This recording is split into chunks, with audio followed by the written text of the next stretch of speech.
Hello everybody, this week's talk is I am full of faith.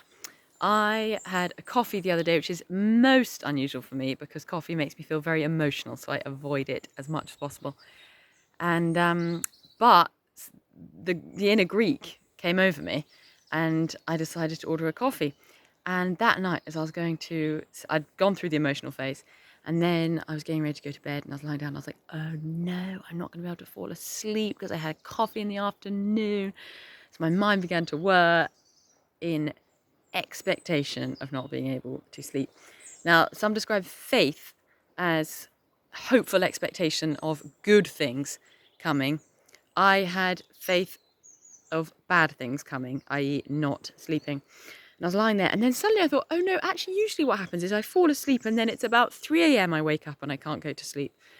And suddenly the kind of stress around falling asleep at at 10 or whatever it was, lifted, and I was able to chill into going to sleep, and I didn't even wake up and stay awake at 3. So really, there was nothing to be worried about. But it really stood out to me as the power of our thoughts and our expectations to shape our experience. So while I was thinking, I'm not going to be able to fall asleep at 10 o'clock, I was getting myself into a bit of a tiz. When the moment I thought, oh no, I do get to sleep at 10, I just wake up at 3, that 10 o'clock sleep came very easily. And as you know, I'm So Many Things is all about our thought life, taking thoughts captive to the obedience of Christ. And that was a small example with the coffee, but I wonder what it is for you. What are some of the tapes that go around your head and trip you up? What are the things that produce bad fruit in your life? Worry, fear, despair, hopelessness.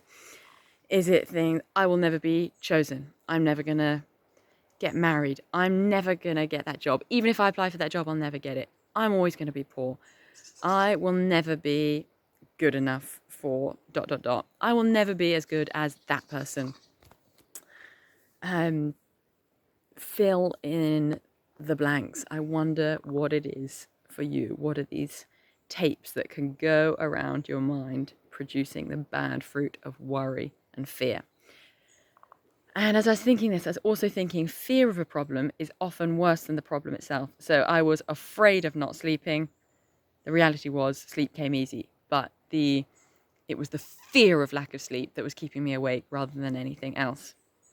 And worry is meditating on the potential of bad things, isn't it? Thinking of everything that could go wrong and chewing and mulling over those things. Whereas we are clearly called to meditate on God's truth. That is how our hearts are kept in peace. Last week we looked at Isaiah 26:3, and I'm just going to retouch on that because I love this verse.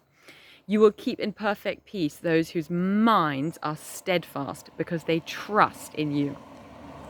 Now, other translations for steadfast, cheeky, Greek road. Other translations for steadfast are their minds are committed and focused on God. Their minds remain focused on God. Their thought life, inclination and character is fixed on God. Their minds are dependent on you. Those whose thoughts turn often to the Lord. Here's a good one. You'll keep in perfect peace those whose imaginations are consumed with you.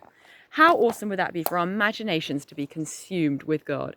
That our imagination doesn't spin off into negative possibilities, but our imagination is consumed with God and the possibility of life with Him, the immeasurably more than we could ask or imagine, the life full of faith and hope and provision and miracles and peace. So I challenge you this week to notice what are the thought patterns that come up for you and produce the bad fruits of worry, and to note them down, put them right on paper so you can see them, and then ask the Lord, look, what do you say about this situation? Who are you in this situation? Where are you? And what do you say? What are your promises? And search the scriptures, find out what His truth is for that situation, and then hold on to that. Meditate on that, imagine around that, and watch as your mind and your heart is kept in steadfast peace. And as I finish, I just want to pray for us all to have faith, because the Bible also talks about faith as a gift, and we could all do with more of that. So Lord, thank you that you desire to bless us and give us good things. And I pray that you will give us the gift of faith this week, that our minds may stay steadfast, hopeful, fixed on you and your promises in Jesus' name. Amen.